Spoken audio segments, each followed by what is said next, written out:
Hello friends, welcome back to our channel. Last వీడియోలో territorial ఎఫ్ఆర్ఓస్కి roles ఏంటో మాట్లాడుకున్నాం. బేసిక్గా అఫారెస్టేషన్ మేజర్ ఇంపార్టెంట్ థింగ్ అండి.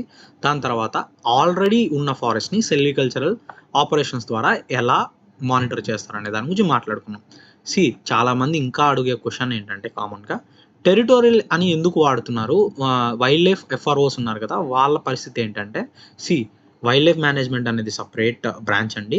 దాంతోపాటు టెరిటోరియల్ అనేది సపరేట్ డివిజన్ అండి.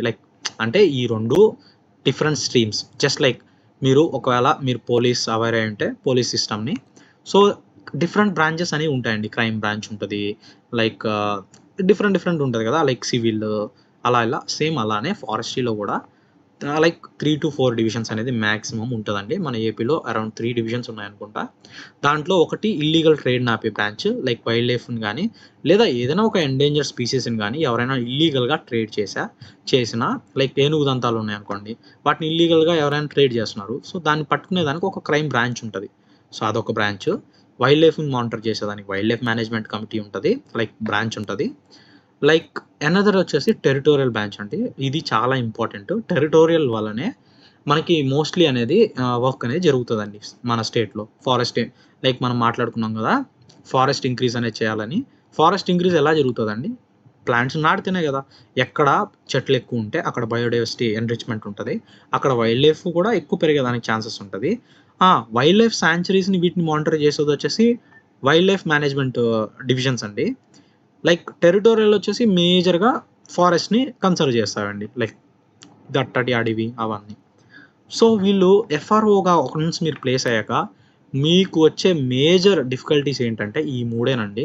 ఫస్ట్ వచ్చేసి మీ దగ్గర రిసోర్సెస్ ఉండవు ప్రాపర్గా, మీ దగ్గర ప్రాపర్గా మనీ ఉండదు, క్లైమేట్ని ఎప్పుడు ఎలా ఉంటుందో ప్రిడిక్ట్ చేయలేం.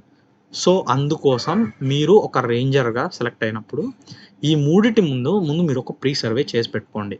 ఇక్కడ సర్వే అంటే ఏం లేదు, వెళ్ళారా, ఆ పరిస్థితులు ఏంటో అర్థం చేసుకొని దానికి అనుగుణంగా మీరు ఏ చర్యలు తీసుకోవాలనుకుంటున్నారో దాన్ని ఒక ప్రిస్క్రైబ్డ్ నోట్లో రాసి అది అక్కడే భద్రంగా పెట్టండి. ఫర్దర్ వచ్చే ఎఫ్ఆర్ఓ కానీ రేంజర్ కానీ పోస్టింగ్స్ మారుతూ ఉంటాయి కదా, ఎవ్రీ 2 years 3 years ఆర్ 4 yearsకి మనం ఏంటంటే రీఅలొకేషన్ చేస్తుంది. మీరు ఇక్కడ డివిజన్లో పనిచేస్తున్నారు, అండర్ ఈ డివిజన్లో పలానా రేంజ్కి పనిచేస్తున్నారు అనుకోండి, నెక్స్ట్ డివిజన్ నెక్స్ట్ రేంజ్కి వెళ్ళిపోతారు. సో ఈ ఏదైతే కాంప్లెక్సిటీ ఉంటుందో దీన్ని కొద్దిగా మీరు దూరం పెట్టుకోవాలంటే ఒక డీటెయిల్ నోట్ అనేది మెయింటైన్ చేసి నెక్స్ట్ వచ్చే వాళ్ళకి అందజేసినట్లయితే, జస్ట్ వర్కింగ్ ప్లాన్ ఏం చేస్తుంది, సో డీటెయిల్ డిస్క్రిప్షన్ అనేది ఈ పలానా దగ్గర పలానా చెట్టు ఉంది, ఇంత డయామీటర్, అన్ని డీటెయిల్గా ఉంటుంది ఫారెస్ట్ గురించి. సో అలానే ఒక డైరీ కానీ మెయింటైన్ చేసినట్లయితే you will be successful in the stream అండి. So this is all for today's video అండి.